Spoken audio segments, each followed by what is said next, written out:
Hello everyone. In the previous left over here, and we have to start fructose. So let's revise it in the last question. That what are the reactions of glucose? Glucose in the absence of aldehyde group, okay, react with NaHg, sodium, mercury, and form D-sorbitol. What it do is CHO becomes CH2OH.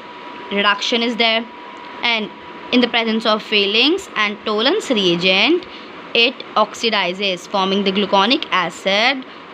What is gluconic acid?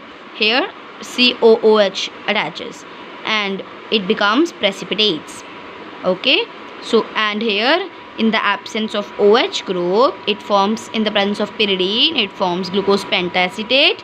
In the form of methanol and dry HCl, it forms alpha and beta methyl glucosides, and in the presence of PCl5, it forms pentachloroglucose or glucose pentachloride.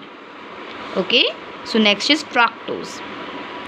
In fructose has the same formula as glucose, but the difference comes where the glucose has aldohexose and the fructose has ketohexose. Okay, it has 6 carbon atoms and the ketonic group. It is obtained along with the glucose. When sucrose is hydrolyzed, it forms glucose plus fructose. Okay, and it is also a monosaccharide found in fruits, honey, and vegetables. Fructose is also known as fruit sugar. Okay, so fruit sugar is platinum sweetener. Now its structure is like this.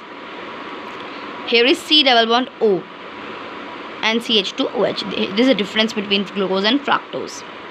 The ring, the 5-member ring formed by the fructose is called as furanose, and the 6-member ring by glucose was pyranose. Okay, and these structures were known as Haworth structures. Correct.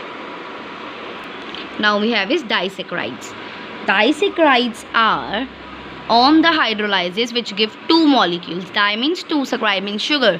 So which give 2 molecules of sugar are known as disaccharides. 2 monosaccharides. Okay.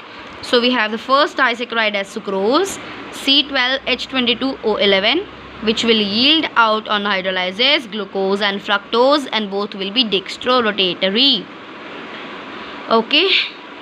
And next we have is that sucrose is dextrorotatory, but after the hydrolysis it gave dextrorotatory and levorotatory fructose, and the angles are mentioned here. So the hydrolysis of sucrose brings the change in sign. In the dextro is positive and levo is negative. So the product is named as invert sugar, because being dextro it is also giving levo. And then structure is here. The structure is a disaccharide joined by a glycosidic linkage. Okay, C1 of the alpha glucose with the C2 of the beta fructose. Then is maltose. Maltose is C12H22O11. It also has the same formula as sucrose. The disaccharide in which 2 alpha D glucoses are joined by glycosidic linkage at the first carbon of the one glucose unit and the fourth carbon of another, and the free aldehyde group in the first carbon of the second glucose shows the reducing properties. That is, the maltose, the malt sugar, is also known as reducing sugar. Then we have is lactose. Lactose, again it have the same formula, and the sugar is found in milk. It is the disaccharide which is found in beta D glucose and beta D galactose, held again by glycosidic linkage, C1 of galactose and C4 of glucose. So these three, sucrose, maltose and lactose, have the same formula. So where they differ? So they differ in the linkage. The sucrose linkage is alpha D glucose to beta D fructose. Maltose has linkage to alpha D glucose to alpha D glucose, non-reducing and reducing, and lactose has beta D galactose and beta D glucose. Next we have is polysaccharides. Many, poly means many, saccharide means sugar, on yielding which give many sugars. So the most example is starch, most important example. Starch is a stored food in plants. It is the polymer of alpha D glucose and it is made up of two components, amylose and amylopectin. The amylose is water soluble, amylopectin is insoluble. Amylose has 15 to 20% starch, amylopectin has 80 to 80% 5% starch. And the amylose is long and unbranched, whereas our amylopectin is branched and polymer. So amylose has 200 to 1000 alpha glucose molecules and amylopectin has a long polymer of the glucose units. Amylose has linkage 1 for alpha glycosidic and amylopectin has linkage in the chain 1 for alpha and in branching 1,6 alpha.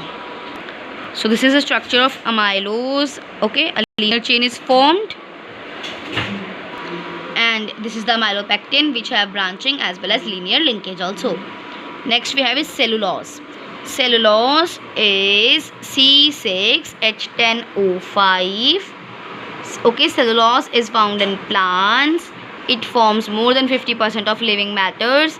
It is the most important food component of the ruminating animals also. It is the linear condensation of beta glucose by the beta glycosidic linkage between C1 of the glucose and C4 of the next glucose. Then we have is glycogen. Glycogen means C6H10O5 and again same formula as cellulose. Glycogen is the food in the animals. The cellulose was found in plants and glycogen in animals. Okay, it is also known as animal starch and it has the structure same to amylopectin. It is the highly branched than amylopectin, found in liver, muscle and brain and found in yeast and fungi also. Glycogen by the action breaks to form the glucose on the demand of the body. Now what are the importance of carbohydrates in our body? So carbohydrates are essential for plants and animals. It is the major portion of the food. It acts as a storage molecule. Cell wall of bacteria and plants are made up of cellulose. Wood is a form of cellulose in the furniture. Cotton fibers are made up of cellulose.